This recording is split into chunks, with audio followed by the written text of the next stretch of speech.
Welcome to the channel today. What we're going to do today is look at my moss hypertufa, the big 3-4 foot long one that I have in my front garden. It is not doing well. The moss just did not work out. I had some problems earlier this spring with it and ended up with just not the look I'm going for. I'm not sure if it wasn't getting the right amount of light, because I know these mosses were in bright sunlight and this is in shade, but I don't like it. I want to revamp it. So what I've got to do is go in there and scrape all this moth and liverwort and everything off of it so that I can change it all out. And I have thought I would go into the downstairs and get the erodium to put it out here, and I'll need a new name. I don't know if I like creeping tufa, but we'll figure it out. So we're going to go in here, get the erodium, and try and plant it.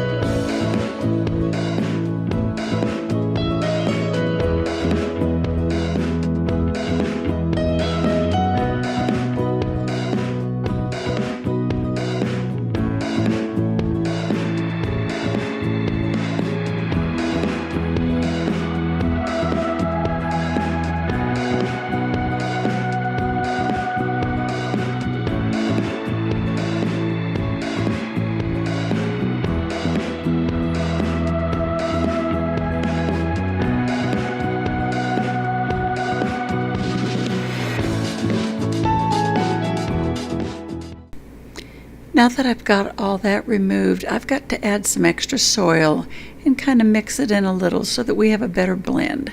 That's because it does sink down just a little bit. Plus, I do want to enrich the soil since it's already grown for one season. Now let's get planting. The plant that I've decided to put into my big giant tufa is going to be this erodium. Now, as you know from previous videos, I saved this last year. It's my erodium or Swiss geranium. It looks like a very tiny dainty geranium, and so this is what I'm going to upend from this little erodium case and see if I can get most of it in here. Any excess I'll just plant in one of my other Hypertufa shade planters. So here we go.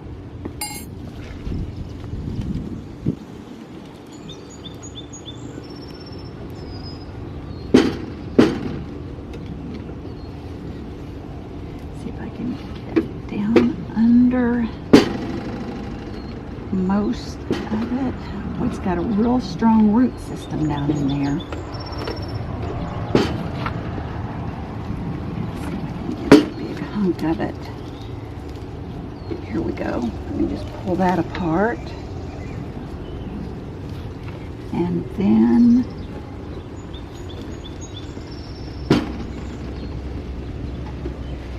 you know, I just saved a few little tiny sprigs last year. I'll put a picture of those few tiny ones. You can see that network of roots that went down into this small case. But we can put this away for this fall because I can overwinter them again. So, let me put that to the side.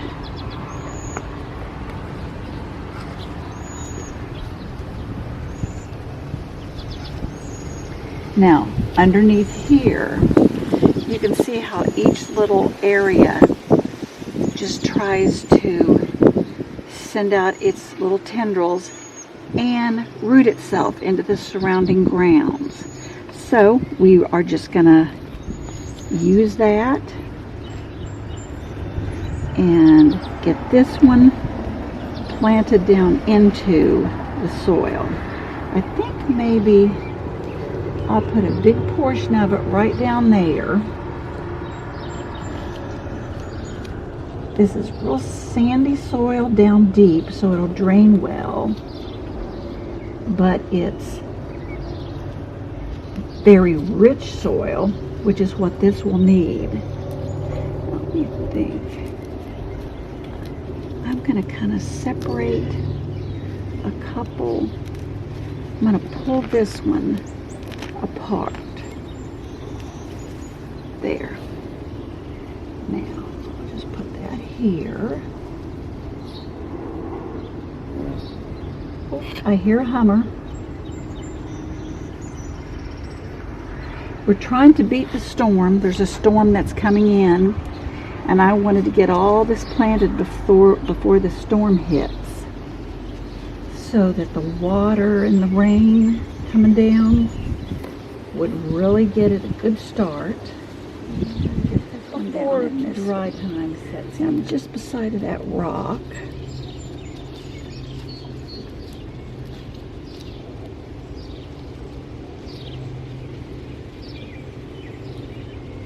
There. Now, I think I'll put these to the side. Maybe I'll put one in here, but let me put that to the side to put with another pot. Here, woodpecker. Now, let's see how that looks overall. I think I've got that one deep enough down in there so that it can get itself a little bit. Oop, here's that loose end.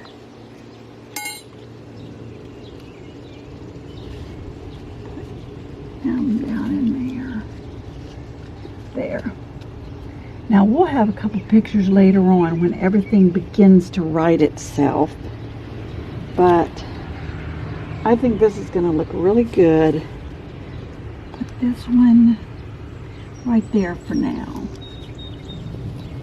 I may end up snatching a few of these later when I plant another, but I've got a few reserved down there.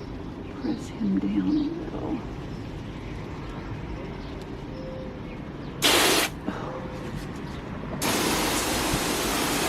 First thing I need is a new hose nozzle.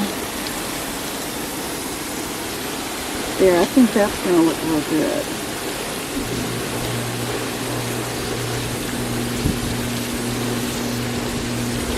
So that should do it until after the rain and we see just exactly how everything's going to settle. But I think the plants are really going to look good in there. But I've got to think of a new name. It's not a moss tufa anymore. It's a, I don't know, an erodium tufa. It's an alpine tufa. We'll figure that out.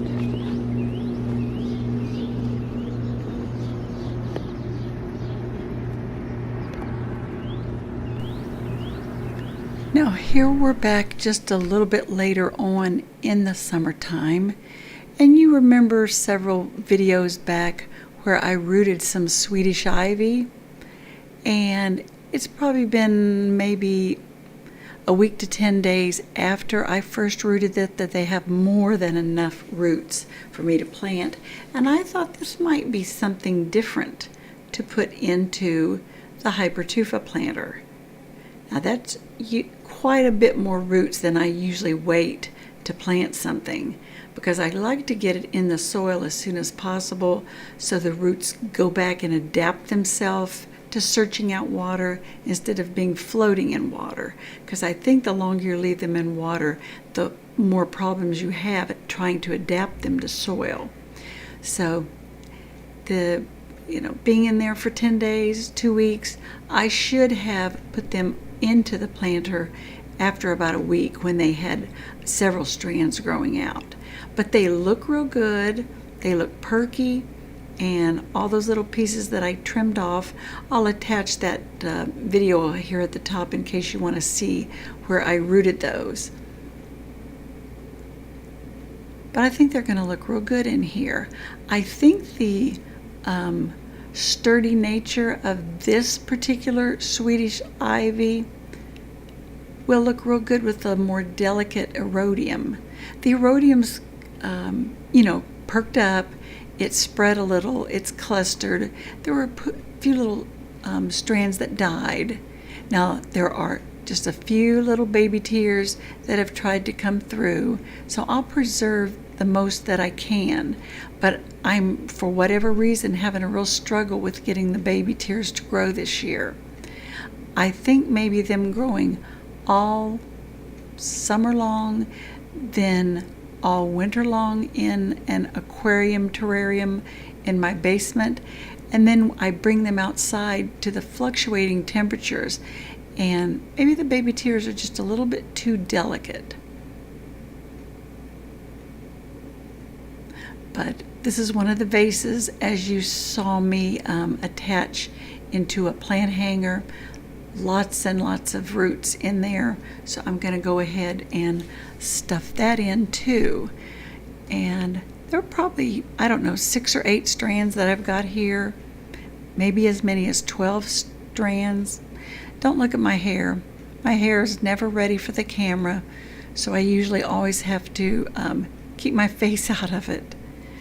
One of these days, maybe I'll learn how to get ready for one of these video shoots. But hey, I just like to, when I can get somebody to film me so that I have both hands free and don't have to worry about the tripod not picking up everything that I want you to see, I have to take advantage of it. And of course, as you see, I'm a country girl. I'm out there barefoot, typically. Don't have my gloves on, typically. But the dog's helping me. But I think these are going to look real nice. Now, you know the cascading nature of the Swedish ivy, and I'm just kind of wondering if it will grow and cascade down over the sides. This may look like a gigantic vase of overwhelming Swedish ivy. That won't be a bad thing. I think I'll like that. It is a little bit shady here. That's the evening sun that you can see coming through. I can't remember the time of evening this was, probably about 6:30 or 7. So it gets, the evening setting sun shines through the lawn and into here. There's some boxwood and shrubbery in the front of this that it kind of filters through. And we are under a Japanese maple tree. My Japanese maple tree is really, really taking a harsh beating this year. It kind of froze some of it in the May freeze that we had. It's not doing well at all, so I'm not sure what I'll do with that. But I do think this is going to look pretty awesome.